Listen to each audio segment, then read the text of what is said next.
স্বামীর কখনো ডান পাশে শোবে না মা। কোনো রমণী যদি স্বামীর ডান পাশে শোয়, ওই রমণীর নাকের নিঃশ্বাস যদি স্বামীর গায়ে লাগে, তাহলে অবশ্যই জানবে স্বামীর দুরারোগ্য ব্যাধি হবে মা, ভবিষ্যতে স্বামী বিছানায় পড়ে যাবে। তাকে কি বলে? স্বামী খাওয়া রমণী। আমি কিছু নারী তত্ত্ব এবং কিছু বাস্তু তত্ত্ব নিয়ে কথা বলবো, যেগুলো প্রত্যেকটা মায়েদের করা কি দরকার, কি না করা দরকার, কি করলে সংসারে উন্নতি হবে, কি কর্ম করলে পারে সংসারে আয় বৃদ্ধি হবে, সংসারে ছেলে মেয়ে কথা শুনবে, স্বামী সবাই ভালো থাকবে। আমি কিছু নারী তত্ত্ব বলবো এবং কিছু বাস্তু তত্ত্ব বলবো। এত নারী তত্ত্ব কাকে বলবো মা? এই যে নারী করকমের হয়, মেয়েরা করকমের হয়, আর কোন মেয়ের কোন গুণ?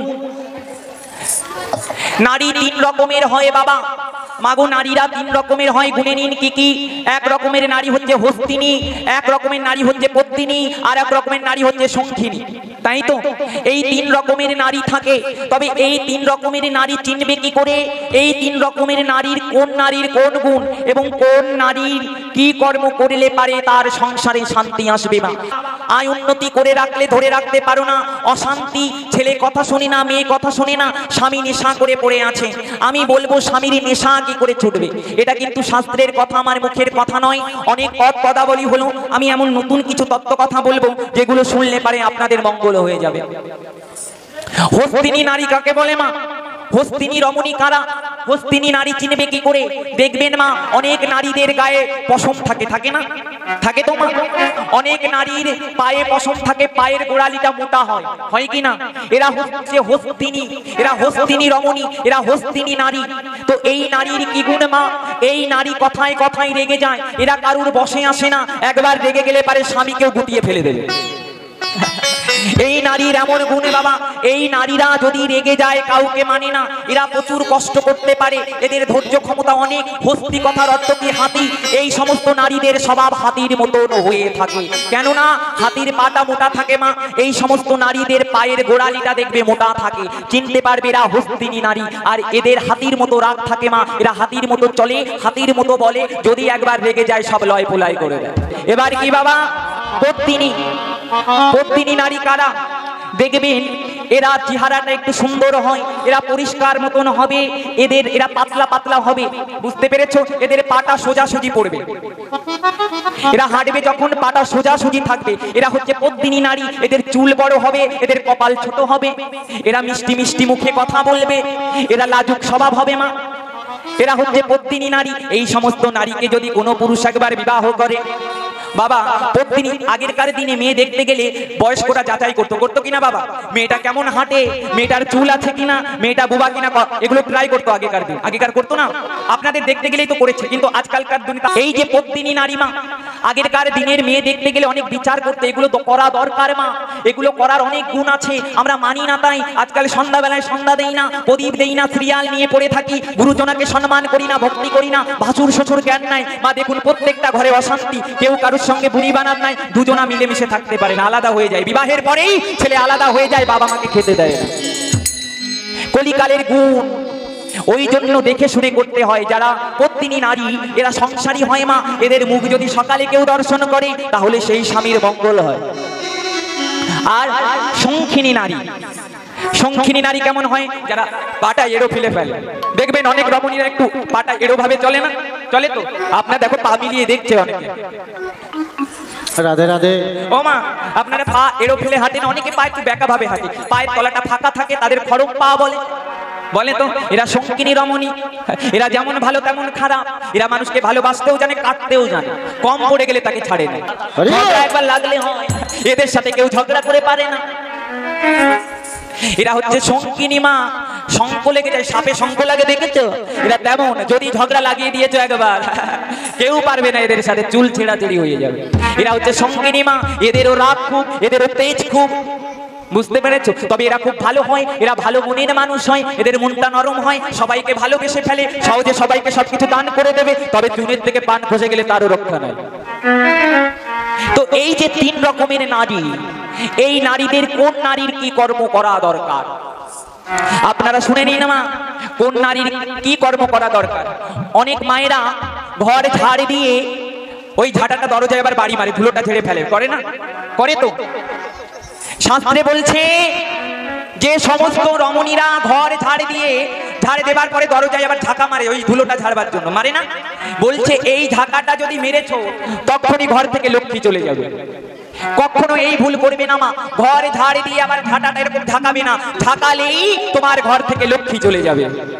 অনেকে রান্না করবার সময় মনে দিয়ে রাখবেন মায়েরা, আপনাদের সংসারের উন্নতির জন্য বলছে আমি চলে যাব, করলে ভালো না করলে আরো ভালো, আমার কি?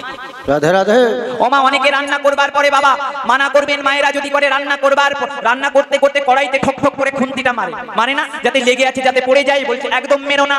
সেই কড়াইয়ের সেই হাড়ির যদি ভাত স্বামী গ্রহণ করে, বলছে স্বামীর পরমায়ু ধীরে ধীরে কমে যায় মা। এটা আমার কথা নয়, গরুর পুরাণ বলছে। গরুর পুরাণ সুন্দর করে অধ্যয়ন করুন মা, বাস্তু শাস্ত্র আছে, এই বাস্তু শাস্ত্রটা আপনারা অধ্যয়ন করে দেখুন। কোন রমণী রন্ধন করতে করতে যদি কড়াইয়ে ঠক ঠক করে খুন্তি দিয়ে মারে কিংবা হাড়িতে মারে, সেই হাড়ির ভাত যদি তাদের স্বামীরা খায়, স্বামীদের পরমায়ু কমে যায় মা, এবং ওই হাড়ির ভাত যারাই খাবে তারা রোগাগ্রস্ত হবে। কখনো এই ভুলটা করবে না। অনেকে ভাত খাবার ফলে থালাতে হাতটা ঠোকা মারে না, হাতটা ঝাড়ে, বলছে এটা কখনো করো না, করলে এটা বিপদ হয়ে যাবে, এটা করা একদম ঠিক নয় মা। কোনো ব্যক্তি যদি, কোনো রমণী, বিশেষ করে মেয়েরা যাদের বিবাহ হয়েছে, তারা যদি ভাত খাবার পরে হাতটা এরকম থালায় ঠোকা মারে, বলছে তাদের কপাল থেকে কোনোদিন দুর্ভোগ দূরই হবে না, দুঃখ। মায়েরা আরো কিছু কিছু কর্ম আছে যেগুলো করা উচিত। আপনারা আজকালকার দুয়ারে জল দেন তো? দুয়ারে জল দেন, গোবর ছড়া দেন? আজকাল আর গোবর ছড়া দেয় না, মডার্ন হয়ে গেছে সব। সিরিয়াল দেখে দেখে নকল করে, আমি ওই শাড়িটা কিনবো। ও বা, সিরিয়াল দেখে দেখে তোমরা ওগুলো শিখছো কেন? ওই বাড়ির মহিলা আজকে একটা নতুন শাড়ি কিনেছে, আমাকেও দিতে হবে। আমরা এই বায়না করি, যে ব্যক্তি তিলক পড়েছে, যে মায়েরা বৈষ্ণব হয়েছে, দীক্ষা নিয়েছে, একাদশী করে, কই তাকে দেখে তো তোমরা শেখো না? ওই মহিলা একাদশী করে, কৃষ্ণ ভক্ত হয়েছে, দীক্ষা নিয়েছে, শিক্ষা নিয়েছে, আমি তাকে দেখে দীক্ষা নেবো, শিক্ষা নেবো, এই ভাবনা তোমাদের মনে হয় না? সিরিয়াল দেখে ওই পাশের বাড়ির মহিলা পুজোতে ওই শাড়ি নিয়েছে, আমারও নিতে হবে, এটা শেখো। তোমাদের অধপতনের দিকে গতি, অধপতনের দিকে মতি, তোমাদের ঊর্ধ্ব দিকে মতি নাই, ঊর্ধ্ব দিকে গতি নাই। বলছে কোন রমণী যদি ভালো না হয়, সেই সংসারে শান্তি হয় না, লক্ষ্মী থাকে না, লক্ষ্মী চঞ্চলা হয়ে যায়। কেননা মা, সংসারে লক্ষ্মী হচ্ছে নারীরা। নারী যদি চঞ্চলা হয়ে যায়, সেই সংসারে কোনোদিন আয়োন্নতি হবে না মা। আরো বলছে, কোনো গৃহের রমণী যদি দুঃখী থাকে, সন্ধ্যাবেলায় যদি মুখ কালো করে থাকে, কিংবা কান্না করে, দুঃখে থাকে, কষ্টে থাকে, আমি বাবাদের বলছি মায়েদের কখনো কষ্ট দেবে না। কোনো গৃহের রমণী যদি সন্ধ্যাবেলায় দুঃখ করে, সকালবেলায় দুঃখ করে, মনে রাখবে সেই সংসার থেকে লক্ষ্মী চলে যায়, এবং সেই পুরুষের জীবনে কোনোদিন সুখ আসে না, অলক্ষ্মীর ধীরে ধীরে বাসা হয়। নিতাই গৌর হরি হরি হরি হরি। মায়েরা আপনারা সবসময় হাসি খুশি থাকবেন, দেখবেন সংসারে উন্নতি হবে, সংসারে সুখ হবে, শান্তি হবে, সংসারে সবকিছু ঠিক থাকবে। আরো কি, অনেকে ঝাড় দিয়ে ঝাঁটাটা খাড়া করে রাখে কিনা? রাখো তো, ঘরটা ঝাড় দিয়ে ঝাঁটাটা খাড়া করে রাখে। বলছি ওই যে ঘর দিয়ে ঝাড় দিয়ে ঝাঁটাটা খাড়া করে রাখলে, ওই ঝাঁটা যদি তোমার পুত্র, তোমার কন্যা, তোমার স্বামী যদি ওই ঝাঁটা দেখে যায়, ওরা যে কাজেই যাক না কেন, ওদের ওই কাজ কোনোদিন সফল হবে না। সবসময় ঝাঁটাটা ঝাড় দিয়ে মা শুইয়ে রাখবে। এবং মায়েদের কি করা উচিত? সকালবেলায় ঘুম থেকে উঠে মা, সকালবেলায় ঘুম থেকে উঠে আপনারা বাসি কাপড় চেঞ্জ করবেন। আপনারা বাসি কাপড় ছাড়েন তো? অনেকে ছাড়ে, অনেকে ছাড়ে না।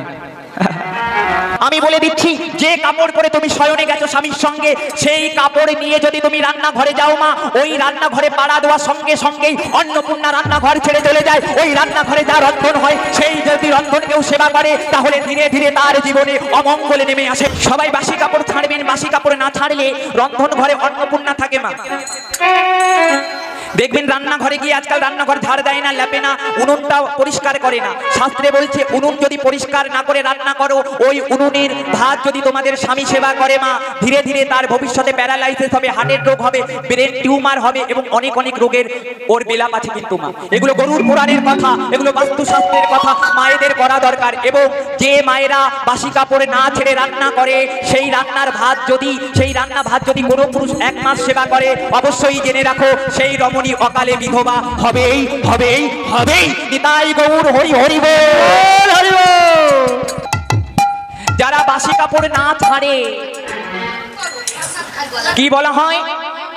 মেয়েদের লক্ষ্মী বলা হয় ঘরের, তাই তো? লক্ষ্মী চঞ্চলা হয়, লক্ষ্মী পরিষ্কার লক্ষ্মীর পাঁচালি পড়েন। লক্ষ্মীর পাঁচালিতে কি বলছে? যে রমণী সকালে উঠিয়া নাড়ায় গোবর ছড়া, জানিবে সে গৃহেতে অলক্ষ্মী ভরা। আছে তো লিখা, যে রমণী শাখা সিঁদুর না নেয় কপালে, জানিবে সে গৃহে লক্ষ্মী থাকে না কখনো। যে স্ত্রীর কপালে সিঁদুরেরও টিপ, জানিবে সে স্ত্রীর সুখে ভরা ধান ভরা গোলা, এবং স্বামী থাকে তার সুস্থ পুত্র নিয়ে থাকে সে ঘরে।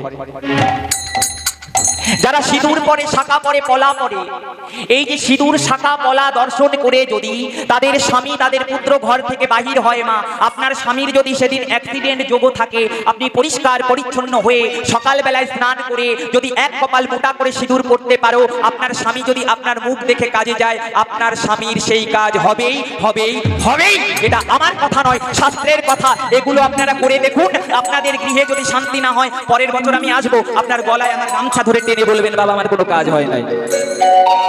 হরি বল, হরি বল। হবেই হবে, কিন্তু আমরা এগুলো করি না। আপনারা সকালবেলায় উঠে গোবর ছড়া দেবেন, দুয়ারে জল দেবেন, আগে রান্নাঘরটা পরিষ্কার করবেন। রান্নাঘরে কি কি করবেন বলে দিচ্ছি। আপনাদের শিলনোড়া আছে না? শিলনোড়াটা প্রত্যেকদিন ধোবেন। শিলনোড়া যদি অপরিষ্কার থাকে মা, দেখবেন তাদের সংসারে ঝগড়া ছাড়ায় না। অনেকের সংসারে মা দেখবেন ঝগড়াঝাটি ছাড়ায় না, কথায় কথায় গন্ডগোল লাগে, কেউ কারুর কথা শোনে না, সবার মাথা গরম কেন হয়? বলছে শিলনোড়া যদি অপরিষ্কার থাকে, তার গৃহে ওরকম ঠোকাঠুকি লেগে যায়। তাই গৌর হরি বল, হরি বল। মায়েরা শিলনোড়াটা ভালো করে পরিষ্কার করবে, নুনের কৌটাটা ভালো করে পরিষ্কার করবে। নুন খেলে মানুষের গুণ হয় মা, নুনের কৌটায় যদি নোংরা লেগে থাকে তাহলেও কিন্তু অশান্তি বেঁধে যাবে। রাধে রাধে। বোঝা গেল? এবং ওই নুন যদি কোনো পুরুষ খায়, তাহলে সেই পুরুষের পরমায়ু দিনে দিনে ক্ষয় হয়ে যায়। বুঝেছো মা? আরো বলছি, আপনারা সন্ধ্যাবেলায় কখনো কাউকে নুন দেবে না, দুধ দেবে না, চিনি দান করবে না, তাহলে কিন্তু আপনার ঘর থেকে লক্ষ্মী চলে যাবে। শোনো মা, কেন ঘরে টাকা পয়সা দাঁড়ায় না? লাস্ট তত্ত্ব কথা বলে দিচ্ছি, আর কি করলে দাঁড়াবে। আপনাদের সবার ঘরে যদি কোনো লোহার জিনিস থাকে মা, জং ধরা লোহার জিনিস, তাহলে কিন্তু স্বামী স্ত্রী গন্ডগোল বেঁধে যাবে। সেই গৃহে যতই আয় উন্নতি করে আনুক না কেন, দাঁড়াবে না, সবই চলে যাবে। সবার ঘরে যেখানে সেখানে ঠাকুরের ফটো লাগাবে না। সবার ঘরটা কখনো সাদা রঙের করবে না। সবার বিছানাটা কখনো সাদা রঙের হবে না। স্বামীর কখনো ডান পাশে শোবে না মা। কোন রমণী যদি স্বামীর ডান পাশে শোয়, ওই রমণীর নাকের নিঃশ্বাস যদি স্বামীর গায়ে লাগে, তাহলে অবশ্যই জানবে স্বামীর দুরারোগ্য ব্যাধি হবে মা, ভবিষ্যতে স্বামী বিছানায় পড়ে যাবে। তাকে কি বলে? স্বামী খাওয়া রমণী। আরো বলে দিচ্ছি, কোন রমণী চুল কাটবে না। কোটি দেশ কাকে বলা হয়? কোমর। এই কোমরের উপরে যদি কোনো রমণীর চুল থাকে, সেই রমণীর মুখ দর্শন করা সকালে ভালো না। সেই রমণীর মুখ যদি কোনো পুরুষ দর্শন করে, তার কিন্তু অকাল বিপদে নেমে আসে। সবসময় মেয়েরা কোমরের নিচে চুলে রাখবে, সেই রমণী সুলক্ষণা হয়। আমি বলে দিচ্ছি টাকা পয়সা কি করে ধরে রাখবেন মা। আপনারা লক্ষ্মী পুজো করেন তো? লক্ষ্মী পুজো করেন, লক্ষ্মী ঠাকুরের সামনে আপনারা তিনটে কড়ি দেবেন। তিনটে কড়ি দেবেন, কাঁচা হলুদ দেবেন।